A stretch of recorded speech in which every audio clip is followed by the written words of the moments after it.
Antes de mais nada, muito obrigado pelo convite do Jean, da Fast Built.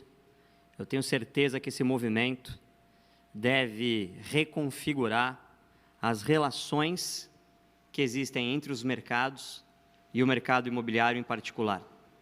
Bom, eu vou falar das possibilidades dos diferentes modelos de captação na fase de private equity, na captação de real estate, ou seja, como financiar a incorporação, como financiar a construção de uma maneira mais leve, colocando os players de investimento de uma maneira mais justa, mais equitativa no mercado imobiliário, que certamente será um motor de desenvolvimento na retomada da economia global.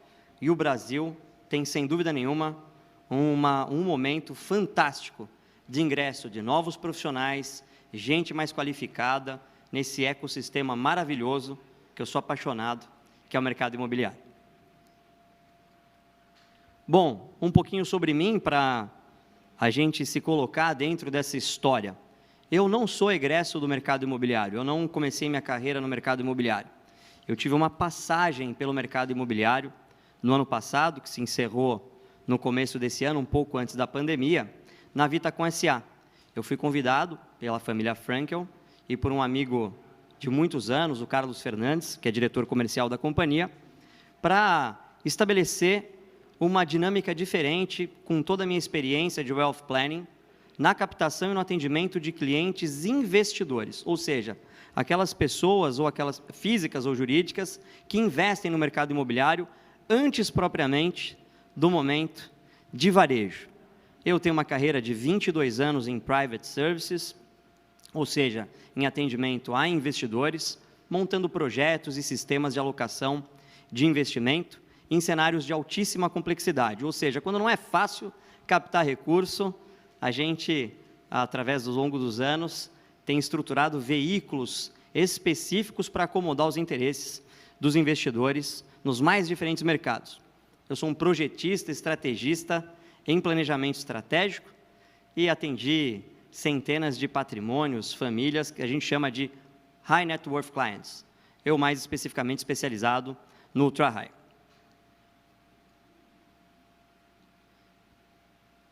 Bom, eu acho que, primeiro de tudo, a gente precisa entender onde a gente está, em que mundo a gente está vivendo, o que está acontecendo com a gente agora. O ser humano precisa se situar, precisa entender onde ele está e precisa estabelecer os desejos, os objetivos que ele possui nos momentos seguintes da sua vida. Eu coloquei aqui, para que vocês possam observar, um gráfico que mostra a evolução que a gente vem tendo nos últimos 20 anos e, mais particularmente, nos últimos 10.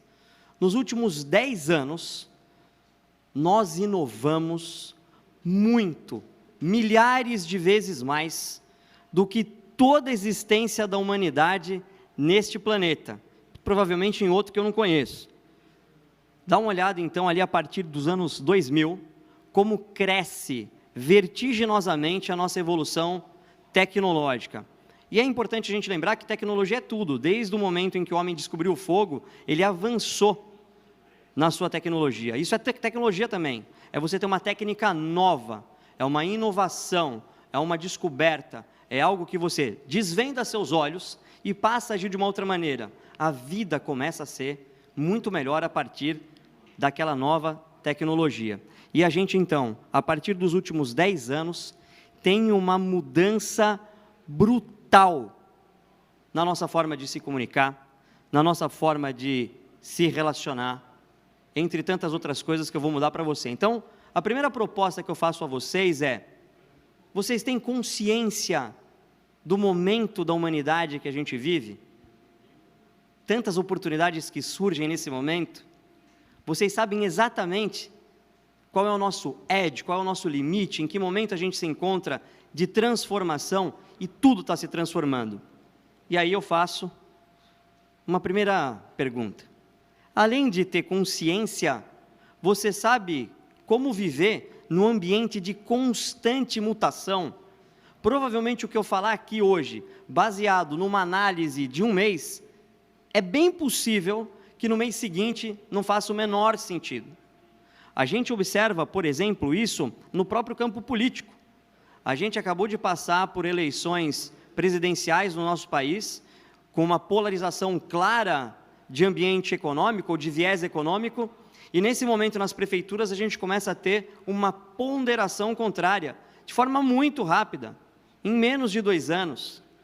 Raras vezes na história da democracia americana, a gente não teve uma reeleição de um presidente, e dessa vez isso acontece. Ou seja, essas são características claras de um momento de transformação efusiva.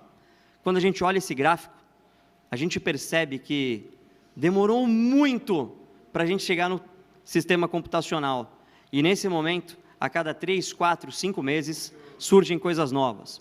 Uma efusividade empreendedora. A todo momento, alguém encontra uma solução nova, extremamente abrangente e multiplicável. Esse é o mundo que a gente vive hoje. A gente tem que se preparar para essas mudanças. Há alguns anos, certamente, alguém de costume como eu, era o mais normal e convencional numa palestra. E eu tenho certeza que hoje o ET sou eu. Né? Então, a gente tem que ter essas percepções com clareza e saber criar convivências pacíficas e novas relações. E aí é o que eu vou falar para vocês no final, sobre essa relação do mercado financeiro com o mercado imobiliário. Uma outra coisa que chama atenção, além das questões de mudança tecnológica, a gente precisa capturar isso também, é o aumento da longevidade humana nos últimos anos. Se a gente parar para pensar, a gente teve um aumento, ou parar para analisar os estudos, sobretudo os estudos feitos por associações, por comunidades científicas, e eu peguei aqui um estudo da PNUD, que é o Programa das Nações Unidas para o Desenvolvimento. Há um aumento desde os anos 50 da nossa longevidade, da longevidade humana, o que tem colocado em xeque o sistema previdenciário, tem colocado em xeque o sistema de empregos e oportunidades, e aí não só a tecnologia afeta essas novas dinâmicas, mas também a própria longevidade, porque a tecnologia, ela traz possibilidades novas com relação à alimentação, à resistência do corpo, à medicina. Então, a gente tem aqui um aumento de 40% na expectativa de vida do ser humano dos anos 50 para cá. Isso é muito. Como é que será daqui para frente? Existe um estudo que diz que o ser humano não consegue passar de algo em torno de 130 anos. Mas eu tenho mais absoluta convicção, e pode parecer uma coisa louca a gente dizer que tem absoluta convicção nesse momento, de que o homem certamente vai encontrar meios de viver mais e muito mais saudável daqui a alguns anos. Se a gente projetar esse mesmo crescimento que tivemos de tecnologia nos últimos 10 anos, calculemos isso aplicado à biologia, à medicina, à fisiologia, novos hábitos. Então a gente traz de uma mecânica de pensamento e tecnologia para algo da própria natureza humana. A coisa mais imprescindível, mais importante que eu observei em toda a minha vida é a vontade do ser humano em permanecer aqui. É um desejo fora do comum e antinatural, porque se há uma certeza que temos, eu como tributarista digo que temos duas: pagaremos impostos e a outra que morreremos. Essa é uma certeza inequívoca. Eu ouço vozes de sonegadores aqui dizendo que não, imposto a gente consegue fugir. A verdade é que o homem busca permanecer na terra o mais tempo que ele puder, e certamente é isso que nos faz ir além. O desejo de sobrevivência nos leva além. Como será um planeta que exigirá muito mais moradias, muito mais flexibilidade? A gente hoje possui vários termos novos que surgiram: nômades digitais, os nômades residenciais, que é algo, inclusive, super defendido pela empresa pela qual eu passei no ano passado, a Vitacom. A estrutura dela é pensada em cima desse nomadismo, das pessoas que um momento estão num lugar, de outro momento vão para outro, em função do seu trabalho, em função das suas exigências pessoais. Então eu tenho certeza que aqui se abre uma oportunidade gigantesca para todos os players do mercado, e de todos os mercados. O mercado imobiliário faz parte de um sistema que é absolutamente alinhado a todas as outras ferramentas e a todos os outros segmentos: financeiro, capitais, de alimentos, entre tantas e tantas outras possibilidades. Outra coisa que certamente vai afetar os nossos caminhos nesse mercado são as novas formas de se contratar pessoas, os novos relacionamentos profissionais que surgiram. Há poucos anos, se nós ouvíssemos o termo contratação PJ, contratação de pessoas para trabalhar através de um sistema empresarial, nós assustaríamos, imaginaríamos uma possibilidade completamente antijurídica. E, felizmente, esse movimento tem avançado de uma forma muito rápida em todo o planeta, em especial em países como o Brasil, que possuem uma legislação trabalhista totalmente defensiva. O que significa dizer isso? Há mais liberdade, há muito mais liberdade para quem contrata e para quem é contratado de dinamizar a sua relação numa empresa. Antigamente era muito comum você fazer carreira numa determinada companhia, numa determinada indústria, né? Para quem é empresário, para quem é CEO, a gente quer reter talentos, a gente quer que as pessoas fiquem o mais tempo possível conosco, mas a gente também sabe da importância de renovar o ar, de renovar os sentimentos, as sensações, as experiências. A gente deseja que as pessoas também evoluam no sentido de viver mais experiências internacionais, experiências em outros estados. O mundo ficou muito menor, certamente, nos últimos 10 anos. E eu projeto isso para frente numa circunstância em que há muito mais liberdade de você permanecer dentro de um negócio. O que significa isso? Significa que a gente tem uma dissociação entre o investidor de uma unidade imobiliária e de um usuário de uma unidade imobiliária, de modo que toda estrutura que você tenha em mente a se montar deve se considerar um antigo player que era colocado como uma pessoa só, ou um ponto focal só, como no mínimo 2. Alguém que investe no mercado imobiliário, em unidades imobiliárias, já visando um usuário mais transitório, que fica menos tempo.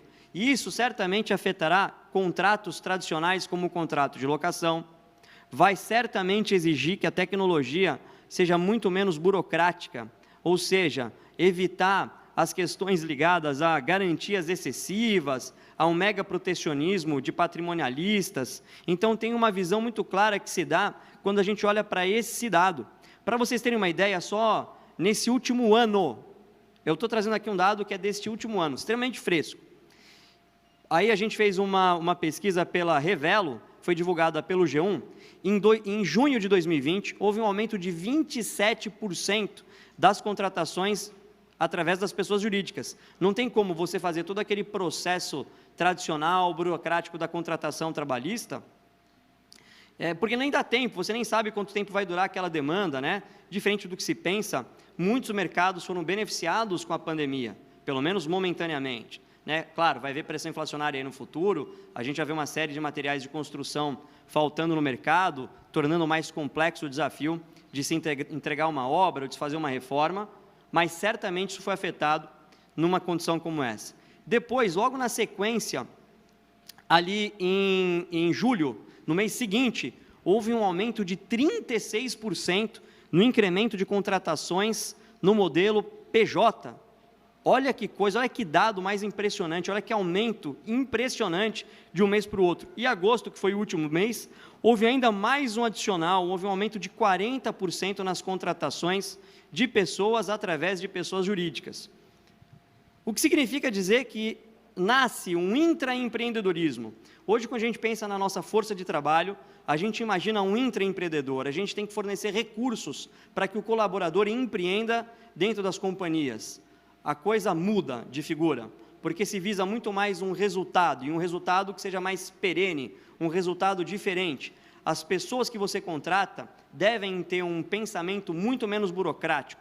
Isso é impressionante. Eu fico aqui imaginando, olhando essas telas, olhando toda essa tecnologia ao meu redor, eu imaginava o seguinte, né? A Fast Built no ano passado tinha 700 pessoas numa plateia.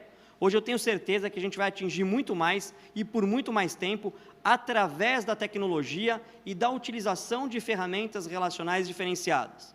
Então, olha que fantástico, olha que mudança, né? Fantástica num curto período de tempo, como o homem é capaz de se adaptar para sobreviver. Porque no final do dia, tudo isso aqui se liga àquilo que a gente acabou de falar, sobrevivência. Eu preciso sobreviver e a sobrevivência econômica é parte indissociável da vida humana no nosso sistema. Outra coisa que mostra para a gente uma mudança absolutamente radical no que vem pela frente. Um aumento considerável no número de vegetarianos no mundo. Eu tenho dito já em várias palestras, em vários cursos, em vários atendimentos a clientes, para vários investidores, que daqui a poucos anos, eu não vejo isso há muito distante, e me perdoe quem gosta de carne, eu sou um amante da carne, eu sou um amante da proteína animal, mas eu tenho certeza que a gente olhará para quem come carne, daqui a alguns poucos anos, como a gente olha para quem escravizava no passado.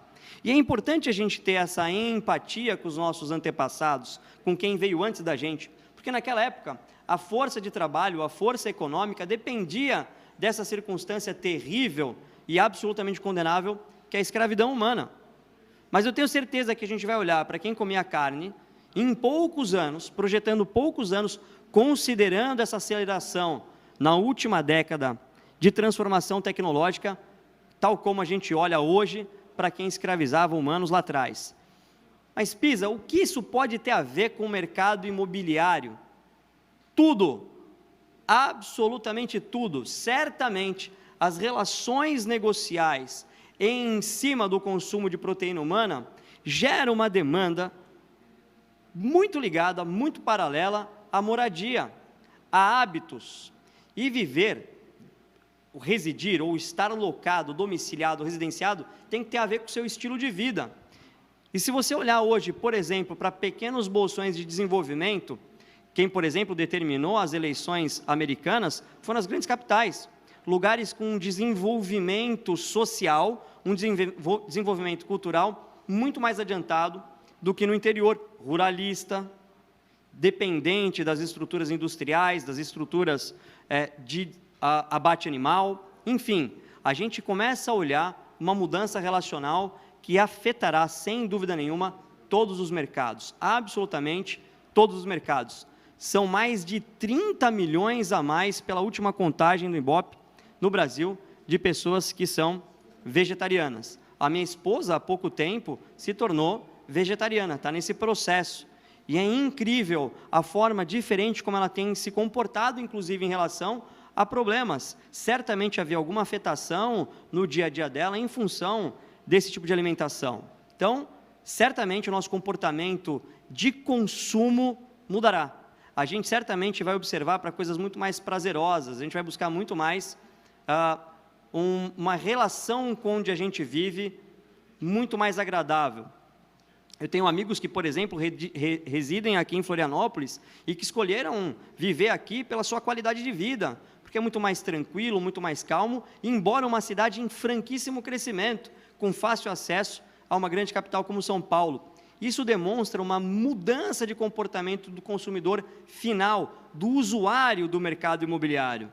Ou seja, todas as situações que alteram o nosso comportamento, a nossa conduta, afetarão, sem dúvida nenhuma, todos os demais pontos de consumo. É muita mudança, pessoal.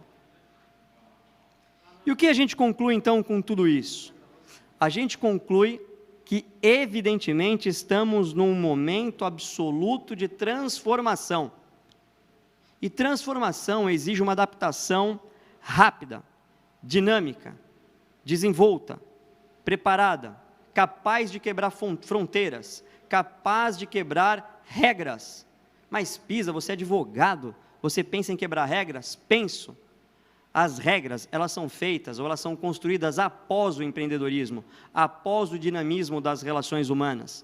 O direito, o legalismo, ele vai acontecendo depois desses renovos, depois dessas novas circunstâncias e dessas novas relações. Não dá para você utilizar ferramentas velhas, antiquadas, que não fazem mais sentido daqui para frente. E você tem que estar absolutamente preparado para trabalhar na fronteira da transformação, na fronteira da inovação. Um movimento como Fast Built, reunindo uma série de palestrantes de diversas empresas, de um ecossistema fantástico que busca atender às expectativas de um consumidor em transformação, de um investidor em transformação, de investidas em transformação, depende de profissionais qualificados para romper os limites que são impostos por aquilo que é antigo. E aí a gente entra, finalmente, no mercado financeiro, onde está o investidor, onde habita o investidor. O universo da captação financeira e da modelagem jurídica, porque a gente, para fazer uma captação financeira, a gente tem que criar um veículo de investimento, e esse veículo de investimento ele deve estar adstrito às normas vigentes numa determinada jurisdição, ou seja, ele tem que estar de acordo com a legalidade. Nesse momento de transformação, não pode se estabelecer em cima de um modelo pré-concebido. Olha a diferença. A gente tem que usar a legislação, a gente tem que usar as regras em jogo, mas a gente não pode partir de modelos pré-concebidos, de coisas já prontas. Talvez a gente use coisas prontas para adaptar certas circunstâncias e momentos, mas a gente tem que ter uma cultura muito mais voltada ao sob medida, ao ajustar de acordo com a necessidade do investidor e da investida. Essa é a diferença entre utilizar modelos e utilizar a modelagem. E aí é que entra a importância de novos sistemas de captação. Uma das coisas mais bacanas, e eu tenho introduzido isso na empresa que eu tenho a honra hoje de dirigi-la, é utilizar o sistema de administração das startups. É um sistema muito mais moderno, que admite uma economia fundada em encontrar o modelo ideal de atendimento a clientes, de produção, de utilização de tecnologia, sem abandonar o modelo convencional de planejamento estratégico, que visa mais o longo prazo, tenta ajustar mais as coisas antes de colocar uma versão menos parruda para rodar. Ou seja, a gente admite a execução de pivôs, a execução de montagens e remodelagens que consigam atingir o maior número de pessoas e ser escalável, mas a gente não abandona alguns conceitos importantes como diagnóstico, produção de cenários, planos de ação, realimentação de planos de ação, quando a gente concebe a administração e a gestão de um negócio como o nosso. Então, aqui é para vocês entenderem, num primeiro momento, quando a gente fala de modelagem, o que efetivamente a gente quer significar. A gente quer significar a cultura do sob medida, ou seja, para cada cliente, para cada ativo, para cada negócio, você tem que estar preparado para adaptar todas as circunstâncias, todas as normas, todos os modelos que se encaixem de maneira mais adequada àquela investida. Alguns modelos que a gente tem hoje são o crowdfunding, né, uma forma de você atingir o maior número possível de pessoas físicas dentro de uma regra específica. Essa regra tem que ser quebrada, é uma regra limitadora da quantidade de investidores que você pode ter, e desde que eles sejam pequenos e bem instruídos, as coisas fazem sentido ter menos amarras. Isso é uma evolução que certamente ocorrerá no futuro. Existe um modelo societário fechado, que é a utilização de ferramentas contratuais específicas para você atrair investidores menos profissionais, mais os investidores qualificados, né? Aqui é uma divisão de nomenclatura. O profissional é aquele que tem mais de 10 milhões de reais líquidos investidos no mercado financeiro. O investidor qualificado é aquele que, conforme a instrução da CVM número 554, é aquele que tem mais de 1 milhão de reais investidos. Então, o modelo societário ele tem mais adaptação ao investidor que está entre o qualificado e o profissional.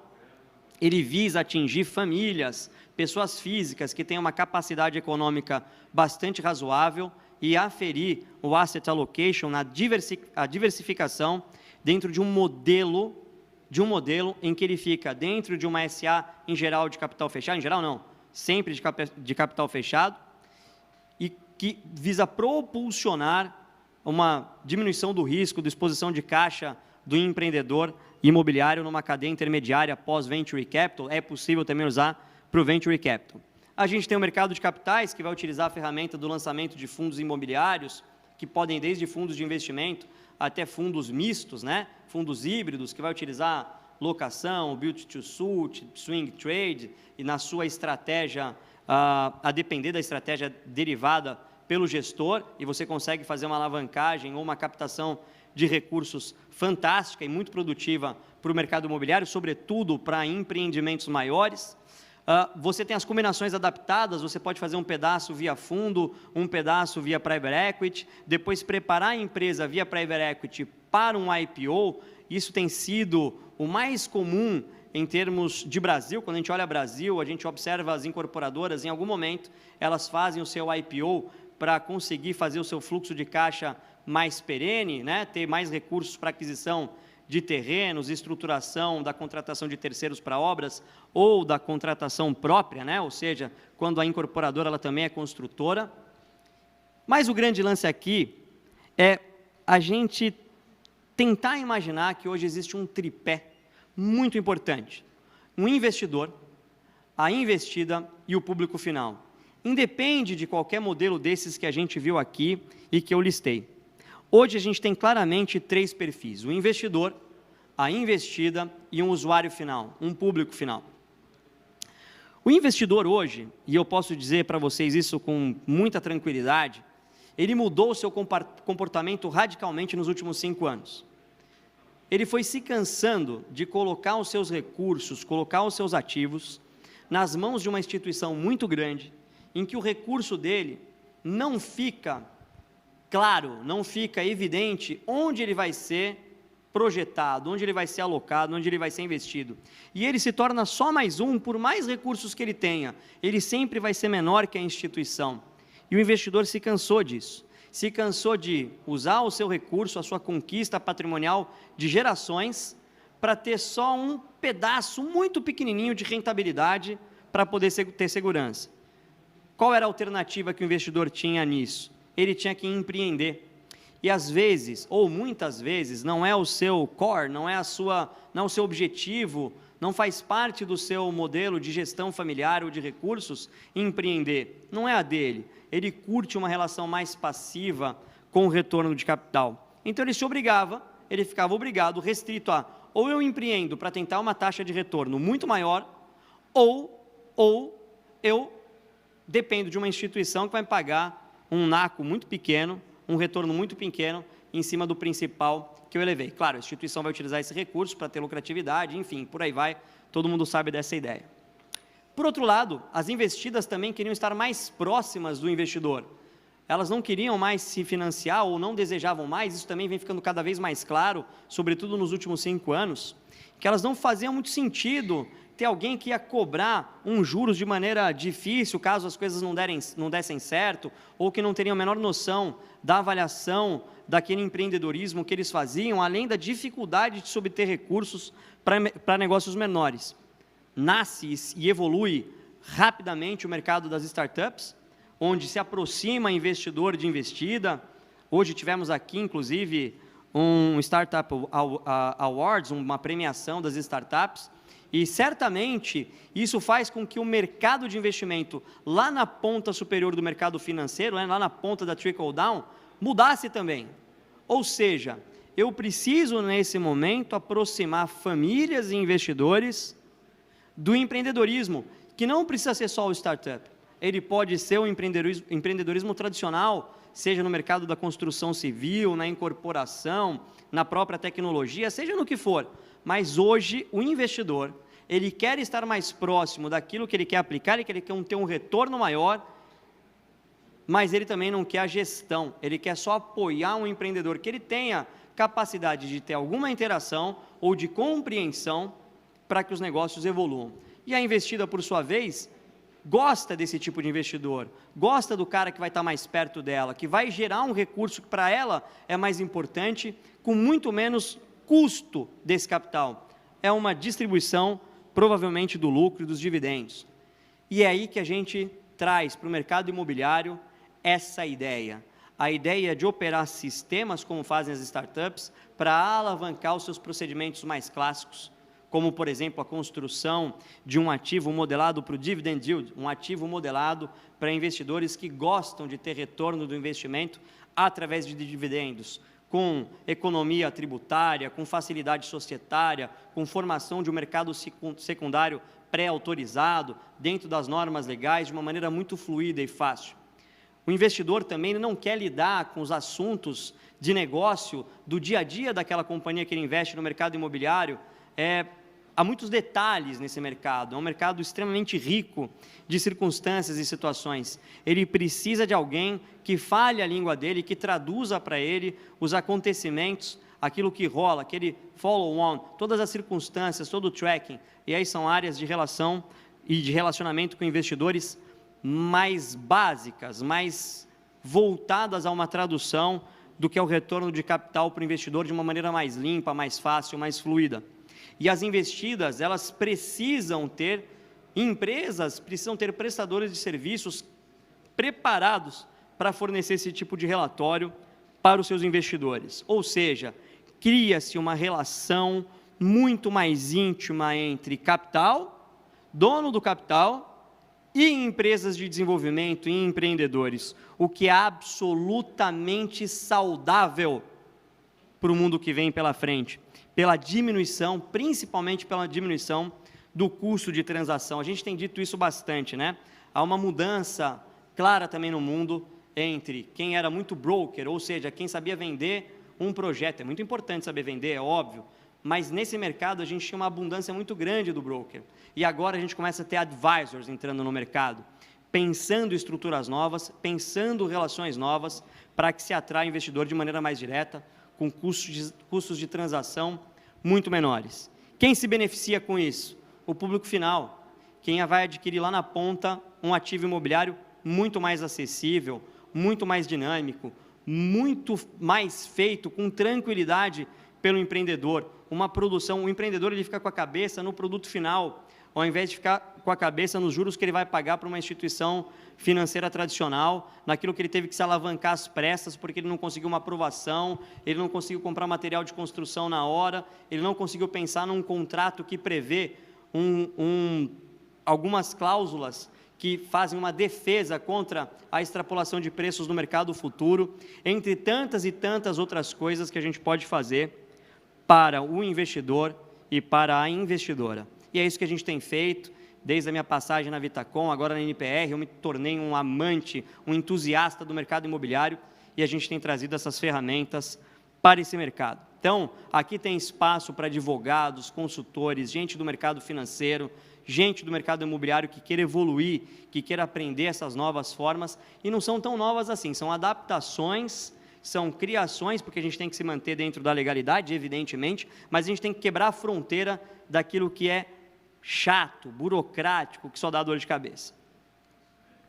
Bom, eu termino me despedindo com uma frase que eu gosto muito: nenhum de nós é melhor do que todos nós juntos. A primeira vez que eu li essa frase, eu fui extremamente impactado. Eu cheguei a uma conclusão que parece evidente: só há força quando os fortes se unem. A gente, nesse momento, tem formado ecossistemas independentes, a gente tem montado negócios independentes, mas que, unidos, têm força de mudar a legislação, têm força para se adaptar ao comportamento social que vem pela frente. Então, tenho certeza que o que vem pela frente é fantástico, é muito bom, e todos nós construiremos. Um abraço a todos aí que nos ajudaram, que nos assistiram, propaguem as nossas ideias, e se quiserem informações, pode me mandar o contato direto, e a gente certamente vai estender o nosso papo. Parabéns para a Fast Built, sensacional evento, estou extremamente empolgado e feliz de estar aqui. Muito obrigado a todos.